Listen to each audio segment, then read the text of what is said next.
The Sky Father frowned, and the great king's throne shattered into jagged bronze shards. Every city from the Nile to the Aegean burned in a single heartbeat. You were taught this took centuries, but the hidden truth is much darker. Long ago, before the iron sword sang its cold song, the world was bound in a web of shimmering gold and deep blue lapis lazuli. The masters of the ancient world believed their dominion was as eternal as the rising stars, never suspecting that the very gods who elevated them were preparing to wipe the slate clean. In that distant age, the Great Green Sea was not a barrier, but a bridge. A shimmering path where ships... Imagine a world where a pharaoh in Memphis wore a pectoral of Afghan lapis, and a Hittite king in Hattusa toasted his victories with wine from the sun-drenched hills of Canaan. This was the Golden Web, a delicate tapestry of trade and tribute woven by the gods themselves to keep the chaos of the outer darkness at bay. From the palatial heights of Mycenae, where the Wanax ruled with an ivory scepter, to the bustling docks of Ugarit, every soul was part of a grand machine, fueled by the marriage of copper from Cyprus and tin from the far-off mountains of the east. They called it the Bronze Age, an era of giants where the earth provided. But this prosperity was a fragile illusion, a house of cards built on the backs of deities who were growing restless with human pride.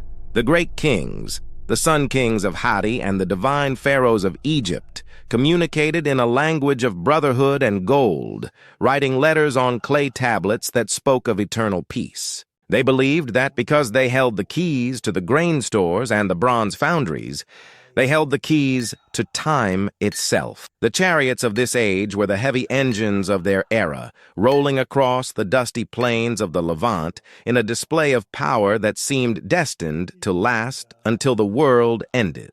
Yet, this interconnected world was so perfectly tuned that the removal of a single gear would cause the entire mechanism of humanity to grind into dust. The gods were watching, and they were ready to cut the threads. The sky, once a canopy of sapphire that promised life, turned into a lid of burning brass. The gods of the storm, Teshub of the Hittites and the mighty Baal of the Levant, had closed their mouths, refusing to breathe the cooling rains onto the thirsty fields. For 3 long centuries, the clouds became ghosts, drifting over the parched plateaus of Anatolia and the rugged hills of the Peloponnese without shedding a single tear. This was no passing season of hardship.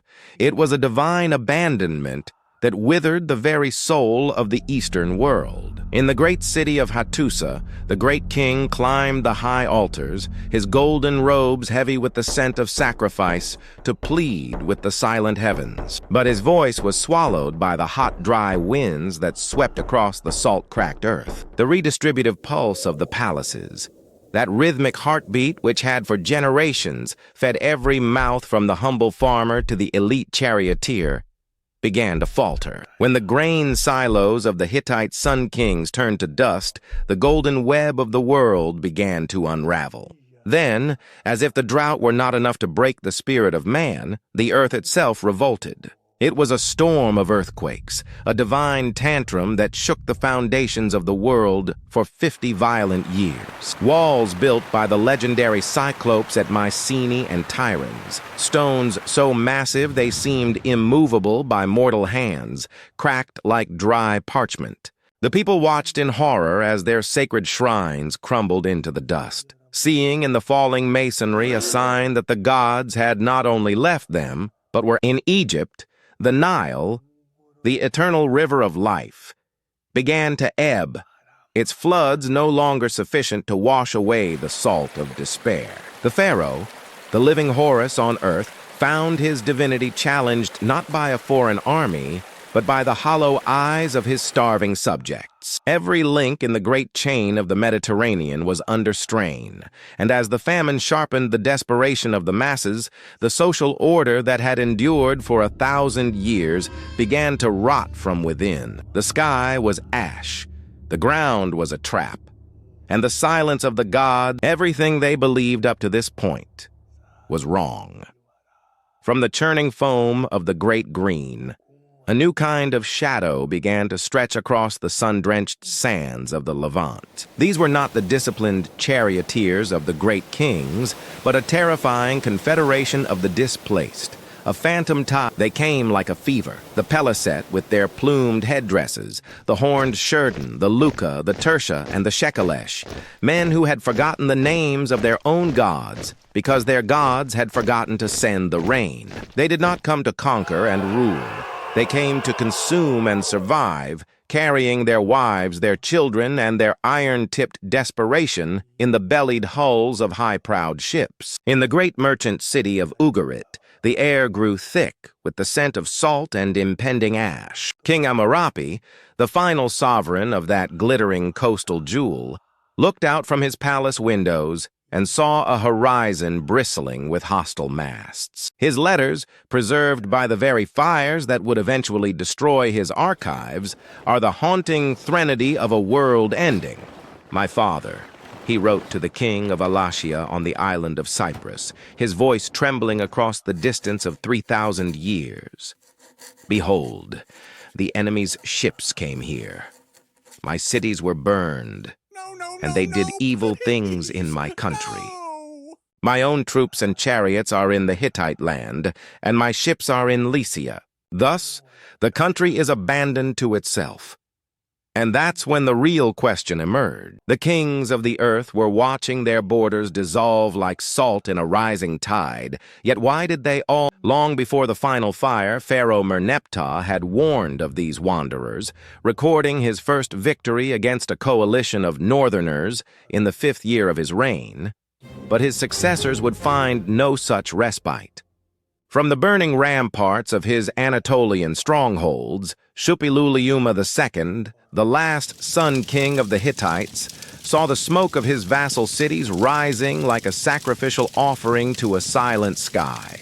At the edge of the world, in the halls of the 20th dynasty, Pharaoh Ramesses III prepared for a collision that would define the fate of the Nile, facing the same northerners in their isles who had already extinguished the light of Ugarit. The golden web of trade and ritual that had bound the Mediterranean together for centuries was being torn apart by these ghosts from the Great Green. Every messenger brought word of another palace reduced to a blackened shell, another granary looted, another lineage of kings erased from the memory of man. The terror was not merely in the violence, but in the sudden, chilling realization that the gods of the Bronze Age were silent, and the world was now governed by the iron laws of the hungry. Through the charcoal-stained ruins of Pylos and Tiryns, the archaeologists of later ages would find the specifically crafted arrowheads of the sea peoples embedded deep in the charred wood, silent witnesses to the final screams of a "Save us!" A priest in a falling city might have cried to the smoke-filled heavens, for the sea has finally come to claim what the land can no longer feed. In the high, wind-swept heart of Anatolia, the great king Shuppiluliuma II stood upon the jagged ramparts of Hattusa, the city of 1,000 gods. For generations, the Hittite sun kings had ruled with an iron-willed diplomacy and chariots that shook the very foundations of the earth. But the sun was finally setting on the land of Hatti, the veins of the world, those secret winding paths that brought tin from the jagged mountains of the Far East and copper from the salt-sprayed shores of Alatia. Without these two sacred metals, the bronze that defined their age could no longer be born in the crucibles of the palace. The great furnaces grew cold, and the king looked out to see not the glint of his invincible armies, but the black smoke of his own border forts drifting like ghost banners across the horizon. "Is this the end of the eternal pact?" he whispered to the storm god Teshub, but the gods remained silent as the heavy gates of Hattusa were barred for the final time. The Hittites did not fall to a single conqueror's blade. They suffocated as the lifeblood of international trade. They abandoned their massive stone capital, leaving their secret archives to the dust and the encroaching flame, vanishing into the rugged hills as if they had never bridged. Simultaneously, across the wine-dark reaches of the Aegean, the golden halls of the Mycenaean Wanax, in the fortress cities of Mycenae, Tiryns, and the coastal jewel of Pylos, the warrior lords who claimed direct descent from the gods found that their divine blood could not. These were men of the bronze spear and the lion gate, master administrators of a complex redistributive machine where every single grain of wheat and every jar of fragrant oil was meticulously recorded in the rhythmic, linear scratches of the scribes. But the machine had seized. As the great palaces burned, some under the onslaught of the northerners and others by the torches of their own desperate, hungry subjects, the very memory of how to read and write was devoured by the inferno.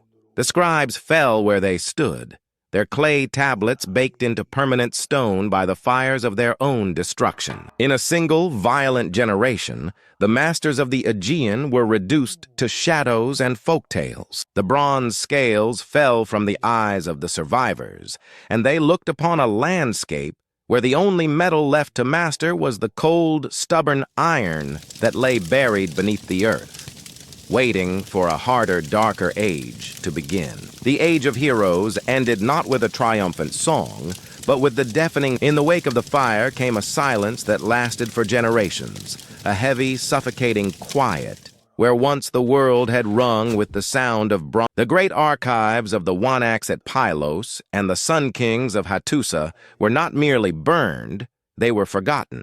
The ink dried in the wells, and the capacity to record the names of gods and the lineages of kings vanished from the human mind. For 400 years, the Eastern Mediterranean drifted in a starless night of history, an era we now call the Dark Age. The intricate golden web that had bound the pharaoh to the Hittite great king was severed, replaced by a world that was smaller, colder, and far more lethal. Men no longer looked to the distant horizon for ships carrying tin from the far west or copper from the heart of Cyprus. They looked instead to the red earth beneath their feet. From the embers of the collapse, a new metal was born. Iron was not a gift from the diplomatic marriages of kings. It was a common, stubborn ore that required a fiercer fire and a harder heart to forge. While bronze was the jewelry of the elite, iron became the tool of the many, democratizing both the plow and the sword. It was in this iron silence that the survivors began to stitch together. Around flickering hearths, the children of the refugees told stories of a vanished age of heroes, where men walked with gods and fought for 10 years over the honor of a single queen. These whispers eventually crystallized into the epic traditions of the Iliad and the Odyssey, preserved by the oral poets who refused to let the. Beyond the charred ruins of the palaces, the power vacuum allowed for the rise of the daring. The merchant sailors of Phoenicia began to spread a simpler script, an alphabet that could be learned by a commoner rather than a sheltered scribe, while the Peliset settled on the Canaanite coast to become the Philistines of legend. Even the Israelites began to carve their own identity in the Judean hills, free at last from the shadow of the Egyptian tax collector.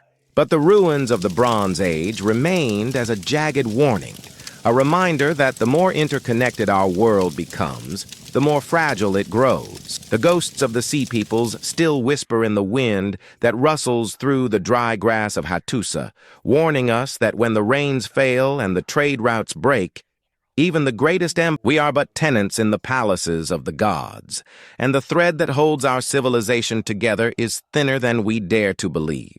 The ancient stories still speak to us. Subscribe to hear. Tell us in the comments.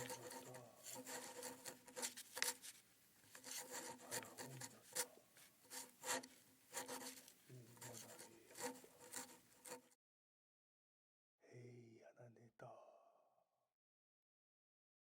Ora hundo to.